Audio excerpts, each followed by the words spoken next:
What's up, guys? Welcome to another stream. I don't know if you guys will see this video, streamed, but pretty much what we're gonna do today is put my computer on silent. Oops, why can't I put it on silent? Okay, so I'll put my computer on silent. I don't know if you guys can see this, but it's currently about 4:50 and it's the best time to be studying, so let's get it. So obviously, I don't know if you guys saw the previous stream. I need to go through this all over again, but my goal for right now is going to be to make sure I learn the basic stuff, right? First. So I went through this stuff, right? So I went through this stuff, I've made notes and stuff. Let me show you guys. It's like a lot more stuff going on here. But anyways, as you can see, everything's over here on this, right? So there we go. I think my microphone is still probably picking up. Hello? Wait. Hello? Yep. Okay. Let me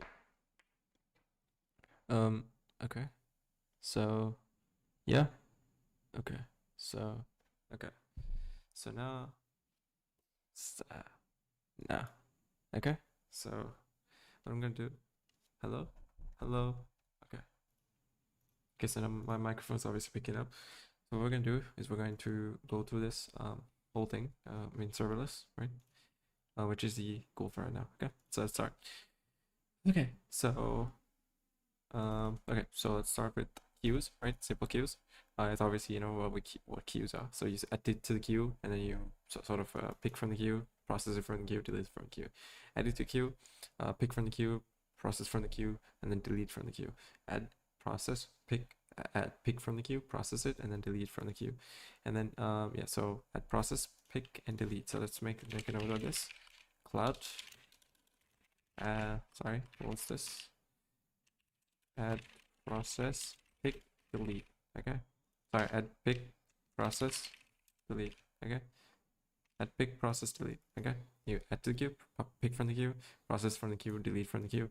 So this comes under what? SQS. Okay. AWS SQS. So let me just say SQS. Okay. So let's do it again. Okay. Cloud SQS. Add. Okay. Pick, process, delete. Okay. Apart from that, let's go on to, let me close this. Okay, so we can create asynchronous connection between Lambda and an API request. So this is pretty simple. So let's make a note out of this. And okay, so zoom in. So we create an asynchronous connection between Lambda and the API request. Okay, so Lambda and the API, yeah, right. Asynchronous connection. So we create an asynchronous connection between Lambda and the API request. Satisfy the request regardless of how long Lambda will take the function to run, right? So satisfy, right. So it pretty much just like it's asynchronous, right? So it's like how to explain this? It runs alongside the other resources without like getting rid of the other resources, and you know. So SQS queues are backed up with built-in retries should any queue fail. Should any queue fail. Wait, built-in retries should any queue fail. Interesting. Anyways, so pretty much satisfy the request regardless of how long the Lambda function will run, right? Okay, so pretty much what I'm getting from this is Lambda async events will run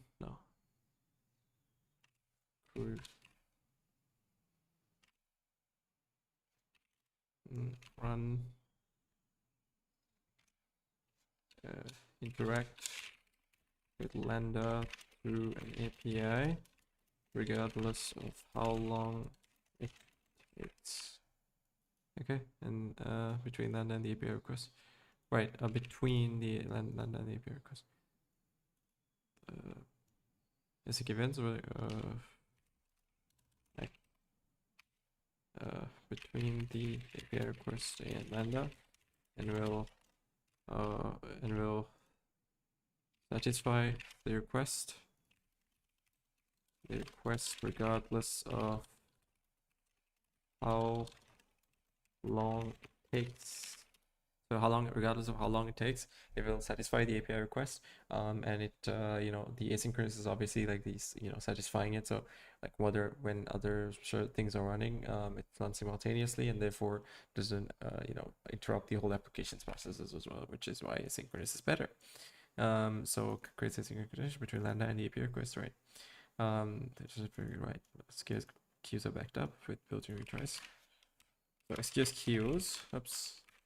So SQS queues are backed up with built-in retries. So SQS queues are backed up with inbuilt retries. So should any queue fail? If any queue fails, so pretty much should any queue fail. So if any queue fails, it will pretty much retry again because it is backed up by inbuilt retries, right? So if any queue fails, it will retry because it's backed up with inbuilt retries. Okay, cool. Lambda has hold on, let me just, okay. So Lambda has a client connection until data is available. So I'm gonna do this. First of all, I'm going to go through everything just to, you know, get it, sort of brain rot this, okay? So what I'm gonna is obviously simple queuing service. First in, first out, we know that standard is obviously, I think, okay, so this takes 300 messages. This is order is assured based on group ID. The order messages not guaranteed. Workflow. Okay, so let's try to AWS step functions. Functions that work in steps, obviously. So functions that work in steps, step functions. On step of steps. So asking work in step functions. So let me get GPT over here as well. So step functions are given steps, which are essentially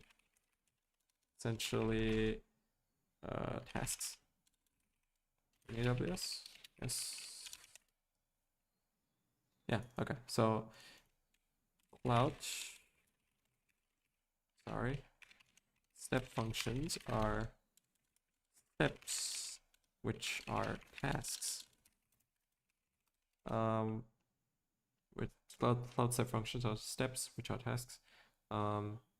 Given to cloud step functions are steps, which are tasks given to the word for it. I'm tired, dude. Okay, I'm not tired actually. You know what? That was bullshit. Cloud step functions are steps which are tasks given to execute. You know what? Step functions steps are essentially individual tasks. Based on state machine workflow. Okay, so present different actions such as invoking and lambda. Let me just delete all this. Such as invoking AWS Lambda functions, deleting AWS batch jobs, or interacting with other services. Each step in a step function in workflow can be configured to perform a specific task. The workflow can define the order in which these tasks are executed, as well as the conditions. Okay, so what I'm getting is they're all step workflows, right? In specific to perform a specific task, right? So it's a workflow. So it's pretty much a workflow. Okay.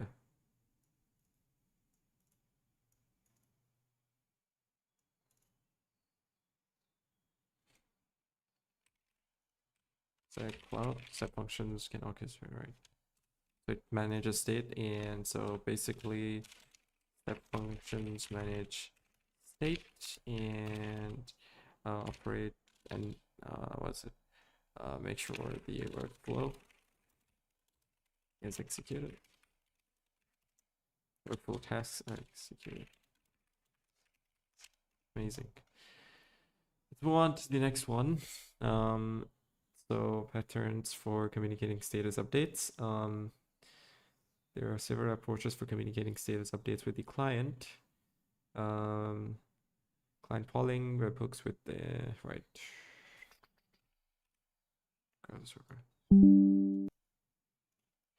Okay, so client polling, webhooks with Amazon simple notification system service, and webhooks with Amazon API gateway. Okay. Client polling several approaches for communicating status updates with the client. Right. Status updates, right. You know what? I'll go step functions work in steps, obviously. Client polling patterns, let's see.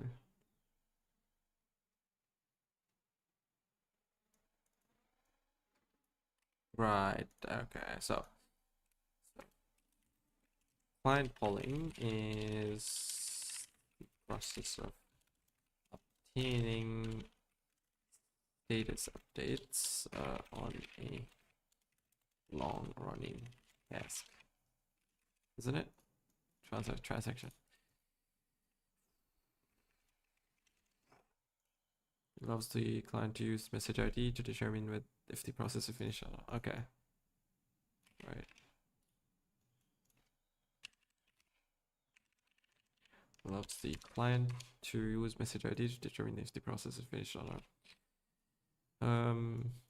So when the process is finished, the step update function updates DynamoDB database with the data and the process state. When status complete is returned to the client. The client requests the results from the results endpoint. If nothing changes in the process, service must answer the client's request every 30 seconds. If this method is it makes this method inefficient. Okay, so let's try to highlight this part. Right.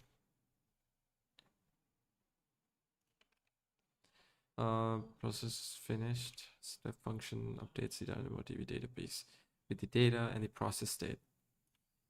Right. Process is finished. Step function updates the DynamoDB database. With the data and the process state. When status complete is returned to the client. The client requests the results from the results endpoint. Right. If nothing changes in the process, the service must answer the client's request every 30 seconds. Makes this method inefficient, right? So let's just do how client polling works. So let's copy this and let's put it here. Say cloud, how client polling works. So pretty much from what I can understand, right? So you get the data, so data about a long running task, right? Information using the ID, right? So you get the data about a long running information about a long running task using the message ID.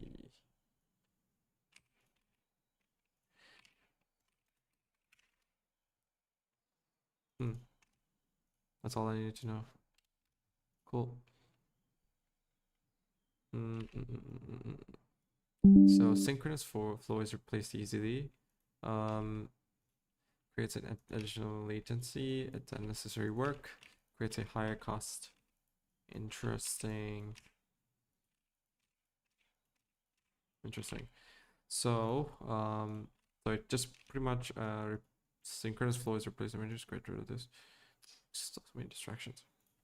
Okay, synchronous flow is replaced easily. Creates additional latency. Okay. Advantage and disadvantage. Right. Interesting.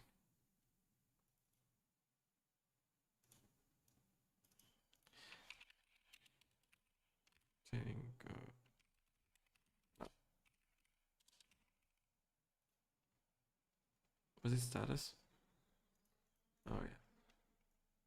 Pipeline is a standard method for obtaining status information on a long running transaction. So let's say cloud client polling is a method of obtaining status information on a long running process transaction on a long running transaction using the message ID. Okay. Webhook SNS. Callback function. We know what a callback function is. Obviously. Fuck.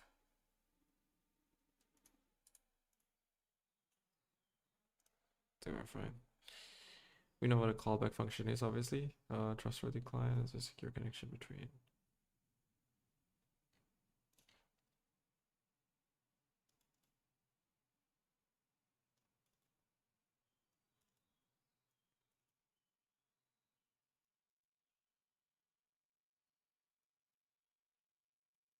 Hmm.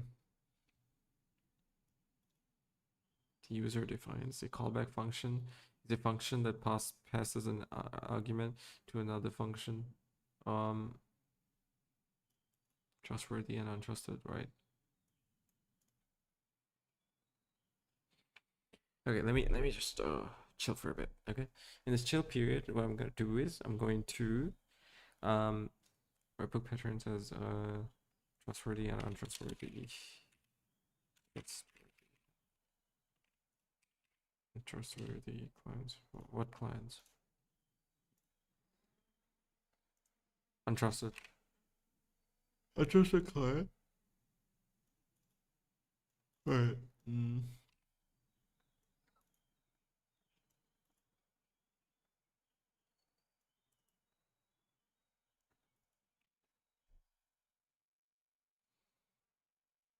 Mm.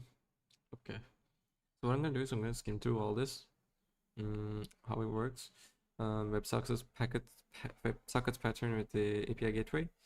How it works using the URL specified fit by the function. The client socket API, the entire stock function, next it works that.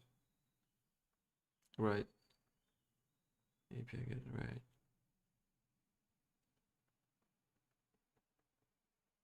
Mm-hmm.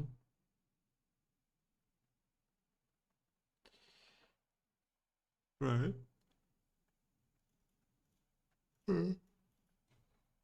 Step function once you get right. Right. Okay, I get it, but oh my god, I'm tired, dude. WebSockets are an open standard for establishing and persistent connection between a client and a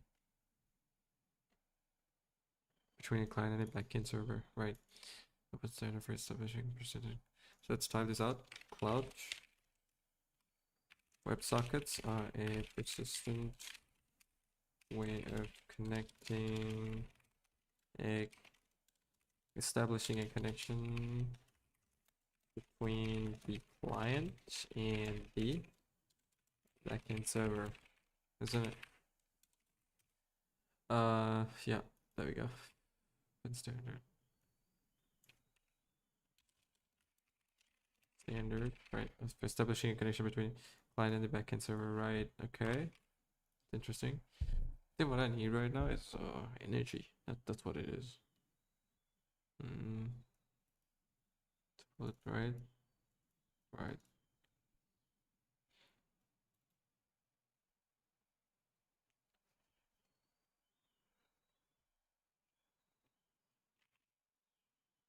So it connects between the client and the backend server. So when the client sends a request, the WebSockets are the one. So when a client sends a request, the WebSocket one step connect the request with the backend server. Yes. Okay. Two-way connection between the server and the client, supported on both web and web platforms. Okay, got that.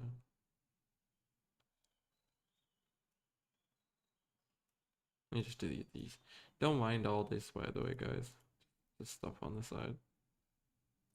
It's fucking stupid stuff. Uh, anyways, let's fucking ignore. What's up with this?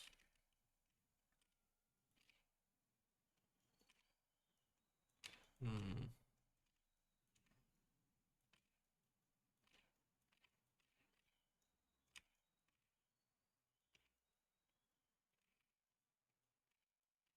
Host. You didn't need a host to host. You don't need to host a separate endpoint for WebSockets, right? Connect outside using WebSockets, right? Two-way connection between the server and the client, right? So WebSockets is a established two-way connections between the server and server and client. Okay, that's fun, isn't it? Um, serverless webhook patterns with AWS AppSync is a managed GraphQL service that offers real-time data synchronization, offers online development capabilities, can automatically subscribe to status updates. The subscription returns data when it happens. It is also called a real-time update. It is suitable for data-driven user interfaces. GraphQL is a newer API standard than REST API.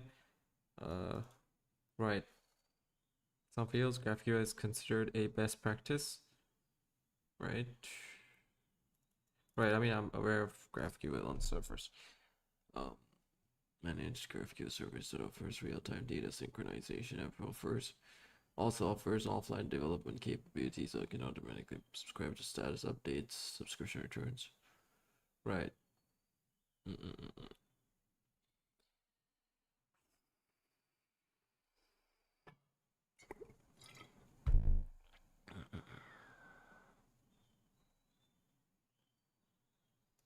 Mm.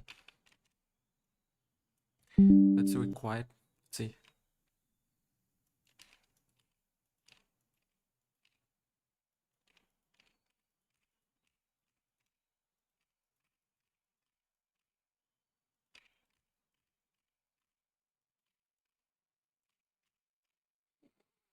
Okay. This fucking thing, it's like pissing me off. How much? 70? That's enough. Not even using my headset, so it's fine. Okay. WebSocket patterns, pattern with AWS AppSync. Managed GraphQL service.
Anyways, let's get back on track.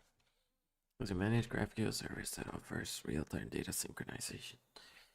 Also offers offline development capabilities. It can automatically subscribe to status updates. Subscription returns data update when it happens.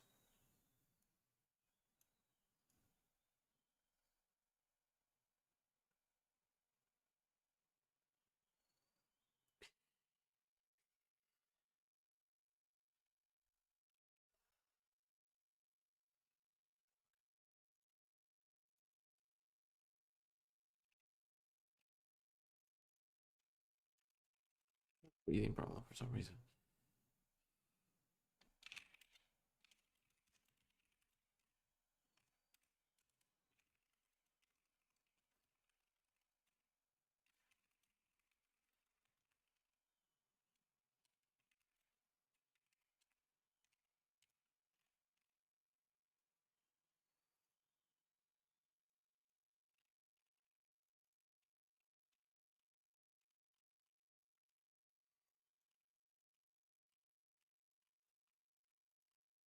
Hmm.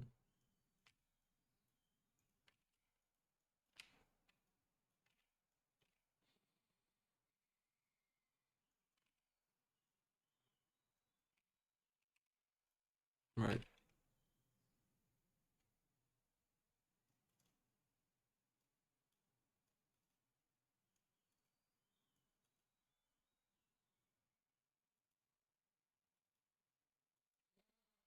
Alright, dude. It works.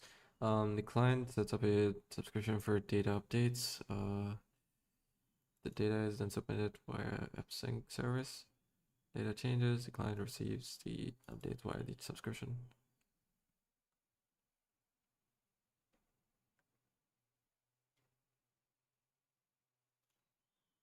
Subscription update.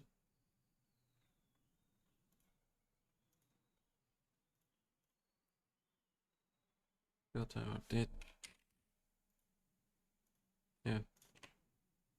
Okay, how about this? I'll go through all of these, skim through them, and check pattern. So to provide more. Stop. Service more than a service.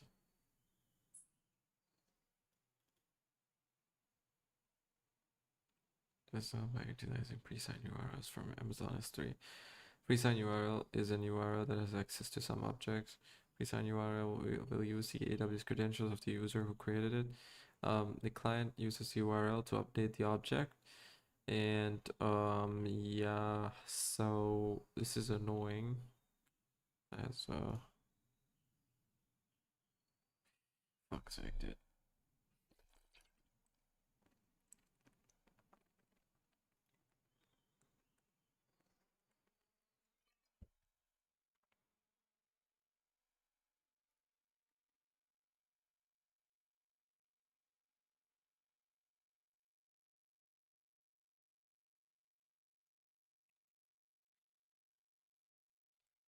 Right.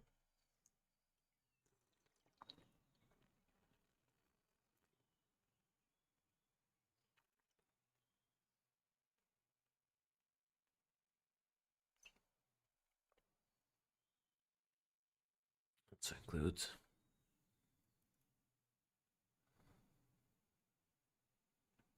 data storage inside the memory.